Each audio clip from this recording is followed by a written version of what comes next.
Halo Gladiators, apa kabarnya nih? Semoga selalu baik ya.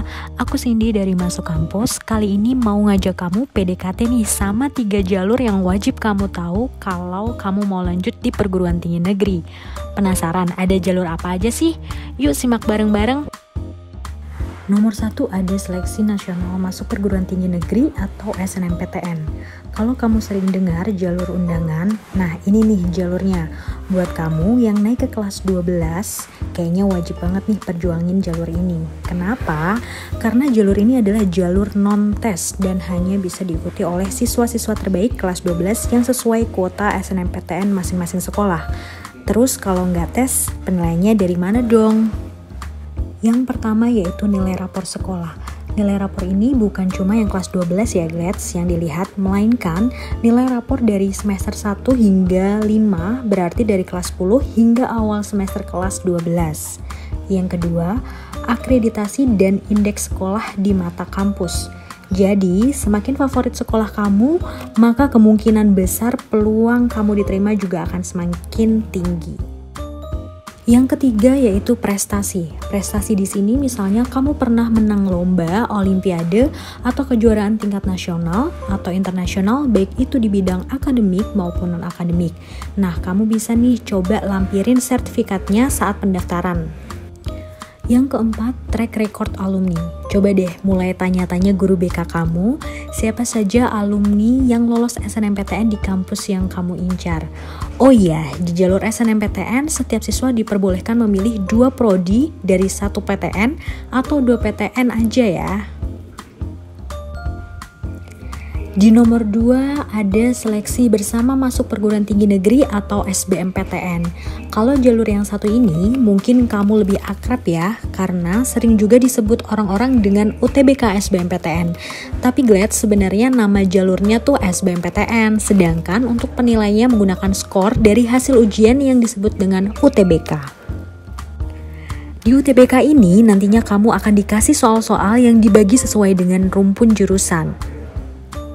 Yang pertama yaitu Saintek, buat kamu yang berminat di jurusan bidang MIPA dan kesehatan seperti kedokteran, keperawatan, teknik, matematika, dan lain-lain, jangan lupa pilih rumpun ini.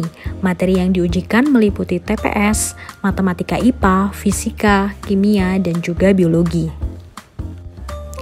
Yang kedua, Soshum. Nah, kalau yang ini, kamu yang ingin berkuliah di jurusan-jurusan IPS seperti manajemen, hukum, ekonomi, hubungan internasional, dan lain-lain, materi yang diujikan pun pastinya beda dong sama yang Saintek. Apa aja materinya? Ada TPS, ekonomi, geografi, sosiologi, dan sejarah. Terus gimana kalau kamu mau pilih jurusan Saintek dan Soshum di kedua pilihannya? Tenang, masih bisa kok. Hanya saja ujian yang akan kamu lalui juga tentu lebih sulit. Karena kamu harus mengambil pilihan tes IPC yang materinya akan terdiri dari materi ujian Saintek dan Soshum. Oh ya, sebagai info tambahan di jalur SBMPTN ini gak cuma kamu yang kelas 12 loh yang bisa ikutan, tapi juga ada anak-anak gap year yang mungkin di tahun-tahun sebelumnya pernah gagal di jalur SBMPTN dan ingin mencobanya lagi. Jadi bisa dibilang jalur ini cukup berat persaingannya, karena dari kuota yang tersedia aja hanya sekitar 20% saja pendaftar yang diterima melalui jalur ini. Wow, berat banget ya. Tips dari aku buat kamu yang mau ikut jalur ini, coba dicicil persiapannya dari sekarang deh.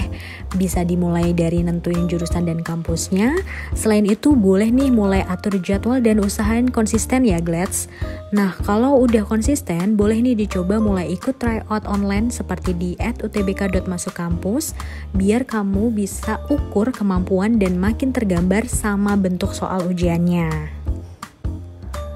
Selain SNMPTN dan SBMPTN yang sebelumnya udah aku jelasin, beberapa PTN juga punya jalur masuk kampus yang diselenggarakan secara mandiri. Beberapa jalur mandiri PTN yang cukup terkenal yaitu UM UGM dan SIMAK UI.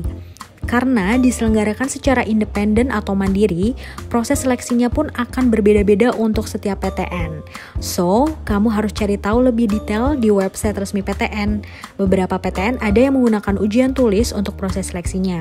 Namun, ada juga nih PTN yang buka seleksi tanpa tes lagi dan hanya melihat dari nilai UTBK aja. Walaupun jalur ini sering dianggap jadi kesempatan terakhir bagi calon mahasiswa, namun kuota yang disediakan bisa mencapai maksimum 30% dari keseluruhan kuota daya tampung PTN ini loh, Glets. Tetap layak diperjuangkan dong. Sekarang kamu sudah tahu kan bagaimana jalur masuk perguruan tinggi di Indonesia? Semoga video ini bisa bermanfaat dan membantu kamu buat mengusahakan berbagai jalur untuk lanjut kuliah nanti ya. So, untuk kamu yang punya pertanyaan bisa langsung tulis di kolom komentar ya. Dan jangan lupa untuk like serta subscribe YouTube Masuk Kampus. Sampai jumpa di video selanjutnya.